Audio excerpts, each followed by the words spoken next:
Greetings, beautiful people. Welcome to 321 Your Kitten. Bobby the Awesome here. And I'm actually feeling like bonus awesome today. I think I slept pretty good. I've been up, I've been productive, and have a nice action-packed filled day today. I'm going to start with our calendar reading, and then before I even get into the reading, I'm going to share with you something that happened last night to get it off my chest. So, January 26th, difficult roads often lead to beautiful destinations, which is essentially my whole view on life. Like, everything that's happened in the past has a value in the future or today or in this moment. Oh, God, I just flipped the calendar, and tomorrow's reading is actually more in line with what happened last night. But nonetheless, so here's the deal. I'm going to tell you a story. As you know, I'm in the Center for Problem Gambling, and we still have meetings. It's different than GA. It's actually ran by the state and trained counselors and all that stuff. And our environment is a little different than a traditional GA meeting. A lot of times, Gamblers Anonymous won't let you do crosstalk. Now, it depends on what region you're in. But what that means is you really can't give feedback on someone. You can't be really direct. You like if you know they have their attitude on, you generally don't say it, or you maybe ask questions or talk after group. It's just a different culture dynamic. So for a long time, I've been struggling with, and it's my own issue because there's someone else in my life aside from the person in this group where they seem very similar to me, and everything they say and do, and even how they've been diagnosed mentally, all of those things. And I don't do well with bullshit. I just don't do well with bullshit. And I don't do well with the deflecting. So if I have something to say, getting it turned around and someone trying to show my faults. I have plenty of faults, and I'm aware of them, and I work on them every freaking day. So, and I'm okay with constructive feedback. Now, of course, when I go at someone and put them on the defense, it makes sense they would be defensive. So it's been brewing for a while.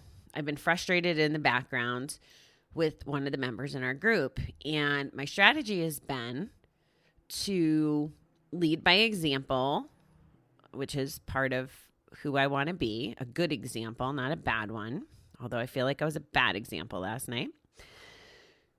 But I want to deal with it in a way like I would tell you and how I've told you guys for the last year. So my strategies have been just to limit the engagement. You know, it's hard in a recovery community where you want to be supportive of people. So you don't want to like cut them out of your life. But if you know it's not good for your recovery because it gets you all fired up, there's like a checks and balances. So I've chose to not confront this person anymore. I've tried to give them the polite feedback, the kind, the soft-spoken, all that stuff. And it's their life, right? And I can't control it. And I've just chosen to not put my energy into someone who I don't think puts their own energy in to that level. I'll put out what they put out or what their actions speak to. And again, it's not about me judging. It's just I have to live in this ecosphere with this person. And I want them to succeed, but I can't tolerate the attitude at times. It's just not good for me because I want to call bullshit. So I think I had told you a while back, like even on our thread, our WhatsApp group, this person was like trying to pick a fight almost with me one day when I asked for help with the Zoom meetings. When I'm traveling or I'm out and about and there's a meeting going on, I want to try to catch the meeting. But the way they post them in the group is just the digits. Well, that's fine if you're sitting in front of a computer to punch in the digits and the password. But if you're trying to toggle screens to look at the digits and go back to the Zoom screen and plug them in, not the safest while I'm driving. So I thought, let me ask if anybody can put the click-through links. So then I only at least have to remember the passcode. And the person that I had dealings with last night made it a point to jump in. Oh, geez, you're too busy for 2 minutes to log in the manual way. And I just, I wasn't confrontational. I just let it go, went about my business. Someone was kind enough to post the new links, and that was that.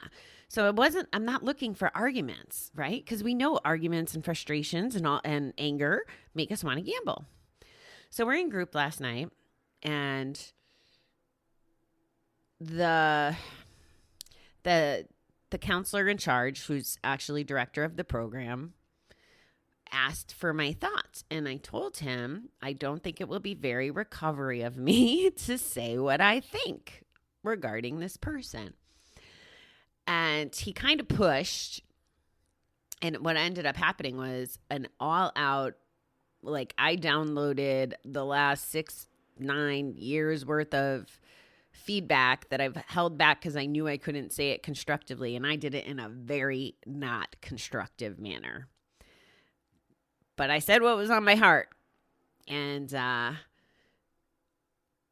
it's crazy because I end up feeling bad because of what I said. I believe in what I said, but I still feel bad for saying it. And it's interesting because I know that the director was pushing me, that he probably felt that this person needed to hear what I had to say, and he knew I would be bold about it. And I have to tell you, too, let me turn the clock back a little. Yesterday morning, I had spoken to this person on the phone for a few minutes, and even on there, it was like, I felt like I was in a bad relationship with a dude, like someone just fucking pushing buttons just to get me going. And I can't succumb to that. I can't be around that. So it's tricky, right? Because it's in my recovery world. And I'm going to have to navigate it. And I'm fine with that. I'm not crazy about being insulted for doing the best I can to help the recovering community on a much larger level than just showing up for group meetings. Like, yeah, I've showed up for a lot of meetings during the course of the last 4 years. If I need to change my direction so that I can learn things and make a bigger impact than just the dozen people in the room or half dozen people in the room, that's what I'm being called to do. And I shouldn't apologize for that, but I also shouldn't be attacked for that. So here's where I'm at. He tried to call me after group last night, past my bedtime, 2 fucking nights in a row. Like, dude, I don't stay awake past 8 o'clock if I can help it. That's one piece. You just don't call people after 9 p.m. I just don't think that's good etiquette anyway. And that, I can see him trying to spin it into okay, thank you for being that candid and honest. And I could see him processing it the way he needs to process it, which is fine. That's on him. And then this morning in the thread, he's basically saying that, he doesn't want the conflict. He didn't say it quite like that, but, and expressed, love for me and the other person who got involved in this. I call it drama because I just don't have time for this stuff. I don't have the emotion I don't want to invest my emotions in shit like this either. So, and yeah, Mom, I'm wired up about this if you're going to judge me for my swearing today, because this is a hot topic. No, my mother doesn't judge me for swearing, but she can tell when I'm wound up about something. She's like, you swore a lot on that episode. Yeah, the hot topics make me swear. It's okay. So I am going to give it with grace. I love him because I love all people. I love all people unconditionally, whether he decides to quit gambling, just whether he decides to be honest with his family, whether he decides to be honest with himself, whether he decides to go out and gamble for the rest of his life. I will love him unconditionally, but I do not need to have active involvement with him outside of what my boundaries are. And that's just the way it is. And I've said this to the other person in my life that this fella reminds me of, like, hey, it's not good for my recovery. Like, it's just that simple. I don't need to apologize for that. I don't need to explain that because I'm in a whole different place, right, than someone who's in active addiction. It's just that way. It's just what's going on with our brains and our body. all that science stuff that I tell you I'm not an expert on. I know it's going on. When you're in active addiction, you're in a different mindset, and the chemicals flowing through your body are different than when you're in active recovery. So that's where I'm at. I'm going to protect my recovery and my emotions and my energy, my mental energy, my heart energy. I will acknowledge and be polite to this person, but I am not going to continue to invest any great deal of effort. And that's just the way it is. So thank you for letting me get that off my chest. It's important that you recognize your boundaries and recognize the people that might be jacking with your boundaries, or that might risk your recovery. Because even after, like, one of the fellows in the group shared about having a relative that sold his drug of choice. And he's like, I had to cut out the relative. Like, if I want to have clean time, I can't be with that relative. Or having a friend that he used to gamble with. And when the friend is trying to influence him to gamble or only talks gamble, that's not good for his recovery. He needs to protect his recovery. We can't get lost in other people's feelings. You know, like he can't feel bad for his friend or his relative that he has to disassociate with. He has to just feel good for him and know that he's protecting himself. And I love that he brought that up last night as well. So there's my learning lesson from last night. What can we learn from today's reading?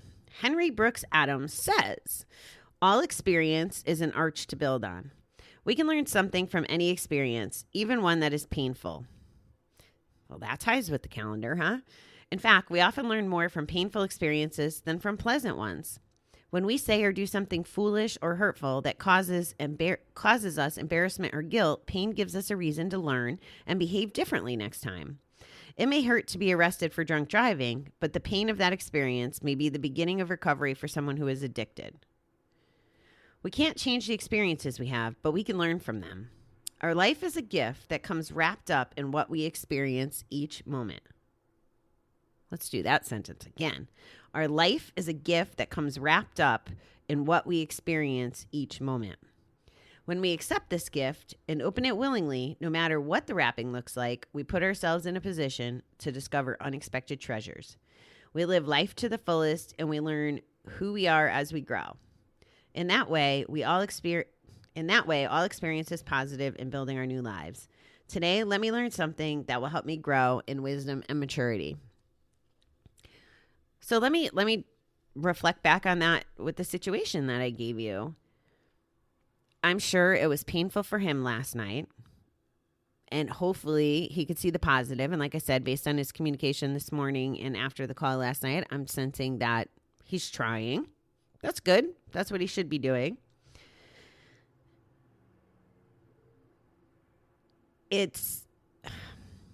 I paused because I'm trying to think of how to express the magnitude of the truth in this. It is every single thing, every single moment is a treasure. We might not know it's a treasure in the moment, but I 100% believe what this reading is saying.